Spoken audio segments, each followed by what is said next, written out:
અરે લાલભાઈ, તમે તો ડુંગળી લઈને ગયા હતા, હમણાં તો મંદિરથી ભાઈ તેજી આવી ગઈ, તો શું ભાવ આવ્યા થોડુંક મને કહો તો ખરા. ભાવ તો આવ્યા છે, તો રૂપિયો વેપારી ચડાવે એનું શું? રૂપિયો હરાજીમાં ને? હા, એ વાત સાચી છે.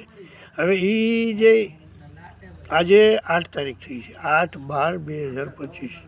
આજે સફેદ ડુંગળીના 950 આજુબાજુ આવ્યા, લાલ ડુંગળીના 350-450 રૂપિયા ભાવે. તે 2 દિવસથી તેજી આવી ગઈ છે, વાત સાચી છે. પણ જ્યાં લાલભાઈ મને પ્રશ્ન કર્યો કે હું આવ્યો રૂપિયાનો ચડાવો કરે, તો આજે 100 રૂપિયાનો માલ હોય મણ કે 1500નો મણ હોય, તો વેપારીઓને જે હરાજી કરવાવાળો રૂપિયાની ચડાવો કરે. હવે એમાં નથી ખેડૂતની કિંમત, નથી વેપારીની કિંમત, કે નથી કોઈ સંસ્થાની કિંમત. તો હવે આમાં દાખલા તરીકે કોનું સમજવું? આ એક જાતની લૂંટ છે.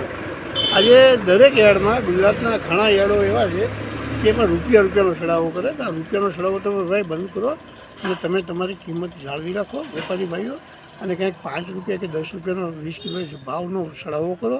એ છેલ્લી 2-3 બોલી હોય ને એ રૂપિયો કરો તો એ બરાબર છે. એટલે થોડાક સમજી જાઓ. અને હાવ લૂંટ ચલાવવામાં ખેડૂતોના પરસેવાના પૈસાની કમાણી છે.